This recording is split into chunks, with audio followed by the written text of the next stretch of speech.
Boa tarde, pessoal. Essa aula é sobre a República das Oligarquias. A República das Oligarquias durou de 1894 até 1930 e se caracteriza pela alternância de poder entre as oligarquias cafeeiras dos estados de Minas Gerais e de São Paulo.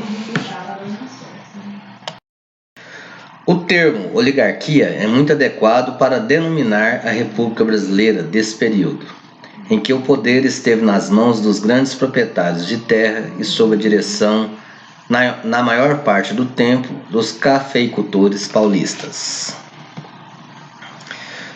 Com o presidente Prudente de Moraes, cafeicultor e paulista, iniciou a República das Oligarquias.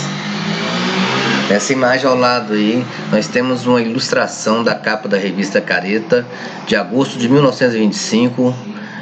Os estados tentam então, mas não conseguem alcançar o poder presidencial dominado por São Paulo e Minas Gerais. O autor é Alfredo Storm.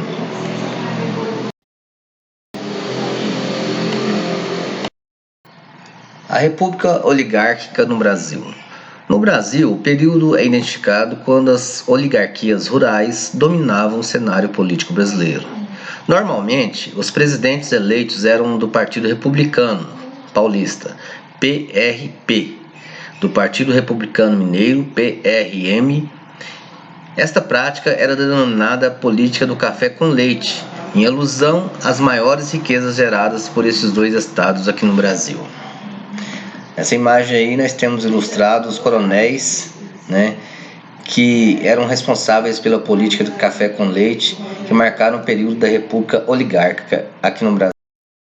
A política dos governadores. O governo de Prudente de Moraes, do período de 1894 a 1898, foi marcado pelo agravamento da situação financeira do país e pela guerra contra Canudos, no sertão da Bahia. A comunidade de Canudos foi criada pelo beato Antônio Conselheiro, no sertão da Bahia, após anos de peregrinação e pregação pelo Nordeste. Católico fervoroso, Conselheiro era monarquista, falava contra a República e contra os impostos.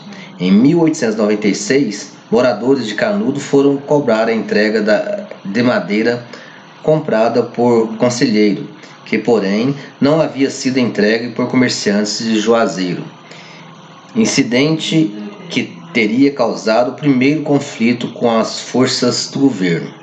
Esses fatos resultaram em 4 expedições militares contra Canudos, envolvendo o governo estadual e o governo federal no conflito.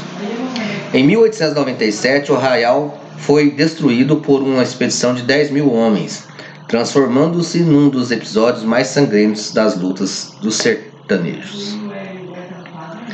Então, voltando, Prudente de Moraes foi concedido pelo também paulista Campos Salles, de 1898 a 1902, criador da política dos governadores, que consistia na troca de favores entre os governos federal e as oligarquias dominantes em cada estado.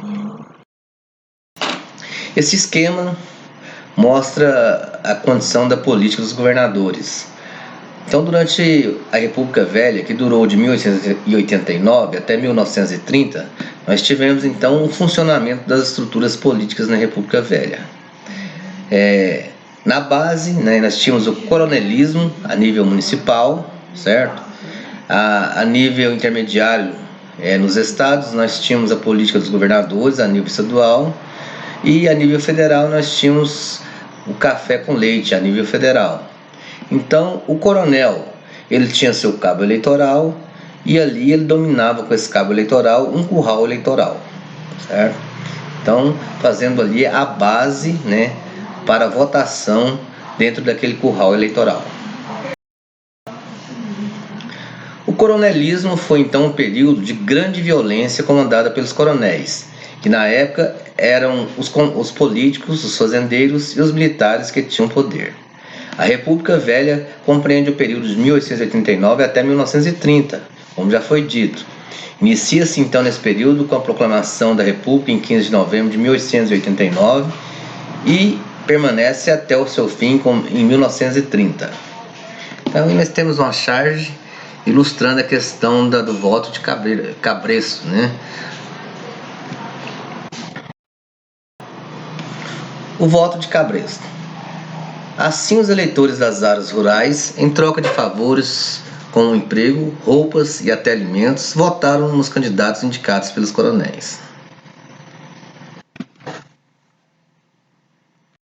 Já que a Constituição de 1891 admitiu o voto aberto, ficou então isso daí ilustrado e reconhecido como voto de cabresto. Na imagem aí nós temos então essa ilustração da charge de Rafael Lucino, de 2010, satirizando o voto de cabresto. A política de café com leite. A política de café com leite. Café e leite eram os principais produtos de São Paulo e Minas Gerais, respectivamente. Tal política se baseou no revezamento entre políticos desses dois estados na presidência do país. Isso era possível pelo fato de tais províncias serem as mais ricas do Brasil, sem contar que Minas Gerais detinha o maior colégio eleitoral na época. Durante a República das Oligarquias, então, os cargos federais mais importantes, como o de presidente da República, foram dominados particularmente pelas oligarquias dos estados de São Paulo e Minas Gerais. Então, a hegemonia de paulistas e mineiros na presidência da República se alteraram sucessivamente no poder por muito tempo. A política de café com leite. A base da política café com leite tinha o nome de coronelismo. Na época, os coronéis, que eram os grandes latifundiários, ou seja, os grandes proprietários de terra, tinham o direito de formar milícias em suas propriedades e combater qualquer levante popular. Assim, trabalhadores e camponeses se viam subordinados ao poder militar e, sobretudo, políticos dos coronéis. Contrariar o candidato preferido do coronel na eleição, por exemplo, era uma atitude que poderia resultar no assassinato do indivíduo. Uma vez que o voto era aberto, essa dinâmica eleitoral ficou conhecida como voto de cabresto.